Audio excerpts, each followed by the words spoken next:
Angiografia cerebral, quando indicar e quais as principais contraindicações. Nesse vídeo eu quero te ajudar a entender melhor as indicações corretas, os riscos envolvidos e os cenários em que a angiografia não deve ser realizada, para que você tenha mais segurança e clareza na hora de tomar essa decisão clínica. Se você é novo por aqui, seja muito bem-vindo. Eu sou o Dr. Igor Pagiola, médico neuroradiologista intervencionista, e nesse canal eu compartilho conteúdos para médicos que desejam se aprofundar na área de neuroradiologia intervencionista.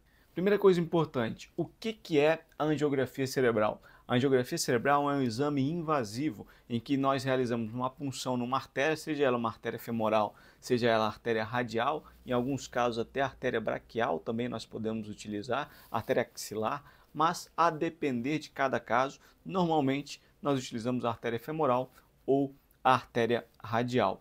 Com esse acesso dentro de uma artéria, nós vamos navegar os cateteres, que são tubos, até a região do pescoço, onde nós iremos injetar contraste iodado para fazer imagens da irrigação intracraniana. E com isso, nos ajuda a ter ideias muito boas das doenças cerebrovasculares, aneurismas, malformações vasculares, fístulas, tudo isso. Então a angiografia cerebral é um exame que auxilia muito na investigação dos pacientes com as doenças cerebrovasculares. É claro que você vai se perguntar, e a angiotomografia e a angiorressonância?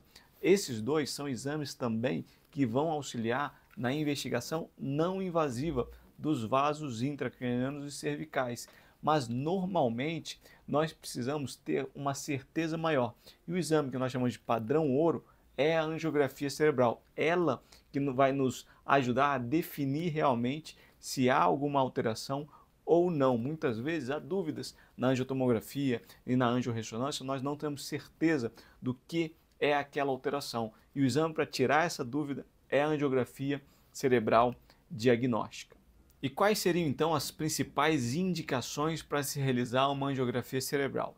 Dentro das grandes indicações, vamos dividir por alguns tópicos. Primeiro deles, aqueles aneurismas intracranianos. Então, você fez às vezes uma investigação clínica com angiotomografia ou angiorressonância e elas foram inconclusivas ou demonstraram aneurismas, um aneurisma intracraniano, a gente vai precisar investigar melhor para fazer às vezes um exame pré-operatório e um planejamento do tratamento desse aneurisma.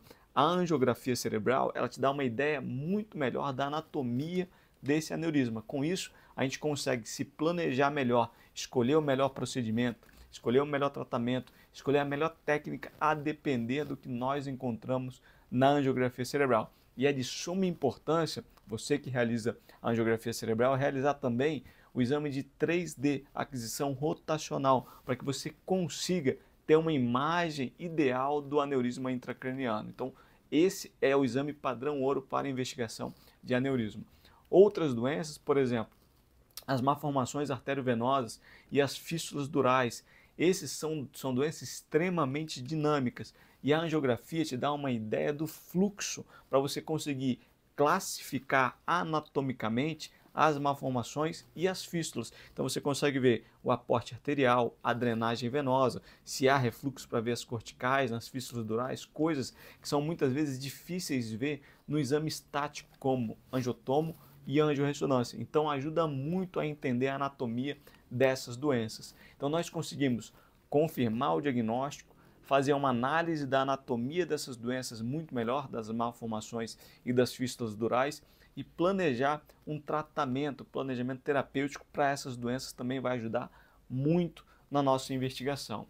E é claro, a gente não pode esquecer do AVC isquêmico. Então nós conseguimos, com a angiotomo, avaliar se há uma oclusão de grande vaso e, em alguns casos, o paciente com NH muito alto, temos dúvidas se há ou não há oclusão, muitas vezes leva o paciente para o laboratório de angiografia para realizar uma angiografia para determinar se há ou não há uma oclusão de grande vaso nesses pacientes que muitas vezes nós temos dúvidas. Então, a angiografia também pode nos auxiliar nos casos de AVC isquêmico. Dissecção arterial, então às vezes você tem um paciente que fica na dúvida na angiotomo, na angiorressonância, não tem certeza do diagnóstico e como a angiografia é um exame dinâmico, você injeta contraste e vê ele passando da fase arterial tardia, fase capilar e fase venosa, nós conseguimos ter uma ideia muito melhor da anatomia vascular. E claro, algumas outras doenças que são um pouco mais difíceis de investigação, por exemplo, as vasculites cerebrais, em muitos casos de dúvidas, os neurologistas nos solicitam também angiografia para confirmar se há algum achado angiográfico que sugira um quadro de vasculite. É muito importante nos quadros de vasculite, um detalhe prático, uma dica prática para você, é realizar também o exame da carótida externa, para ver se há algum acometimento também da carótida externa. Então sempre é preciso investigar também nesse tipo de caso. Outras indicações também que a gente normalmente pode fazer um estudo de angiografia, né, são aqueles tumores hipervascularizados. Então nós vamos fazer a angiografia para avaliar qual artéria que nutre.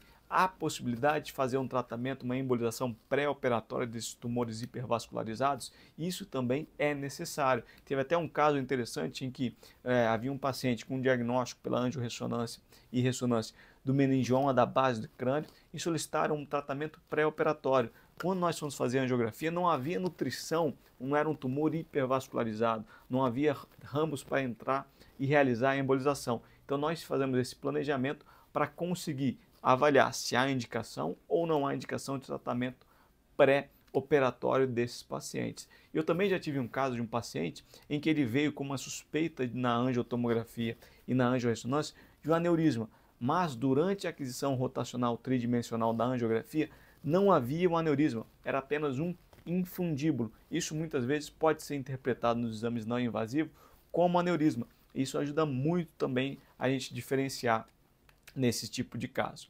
E quais seriam então as principais contraindicações à realização da angiografia cerebral? Primeiro, você deve pensar naqueles pacientes que possuem insuficiência renal grave, já que utilizamos contraste iodado e existe um risco de piora da função renal. Caso o paciente dialise, é importante você programar o exame junto com a programação da diálise para evitar que ocorra uma complicação maior desse tipo de paciente. Outro dado muito importante é a gente sempre pensar nesses pacientes realizar uma hidratação prévia e o contraste de baixa osmolaridade que a gente sempre tenta utilizar para minimizar esses riscos. Outro dado que é uma contraindicação relativa é aquele paciente que tem alergia grave ao contraste iodado. Se ele é conhecidamente já tem alergia ao contraste iodado, nós podemos fazer um tratamento antes do procedimento, tanto de utilização de corticoide, de fenidramina, tem um protocolo específico para você fazer isso, você precisa conhecer também para prescrever para os seus pacientes esse protocolo para controle desses pacientes que possuem alergia ao contraste iodado e pode sim realizar o tratamento. E teve até um caso interessante que eu fiz uma angiografia numa paciente jovem, nunca tinha feito o exame. Ela fez, eu normalmente faço paciente com anestesia geral e ela não conseguia mais ser estubada, que teve uma reação alérgica brutal ao contraste, mas ela estava sob anestesia geral, fez os exames e viu que ela tinha alergia ao contraste iodado que nós não sabíamos previamente. Então, às vezes, realizar o exame com anestesia geral nesses casos de paciente com alergia também pode ser muito importante para você ter um controle maior na sua angiografia cerebral. Então, a gente sempre deve pensar em usar essa pré-medicação nos casos selecionados. Aqueles pacientes com alterações na coagulação, sempre ponderar o risco-benefício. Será que eu preciso reverter esse problema na coagulação? Ele está em uso de anticoagulante? Será que eu vou preferir então usar uma punção na artéria radial do que uma artéria femoral que existe maior risco de complicações hemorrágicas? Então, devo suspender a medicação anticoagulante? Então, isso é preciso também ser avaliado nos pacientes que usam remédios anticoagulantes ou possuem coagulopatia. Lembrar que aquelas infecções no locais do sítio de punção também são uma contraindicação, é claro.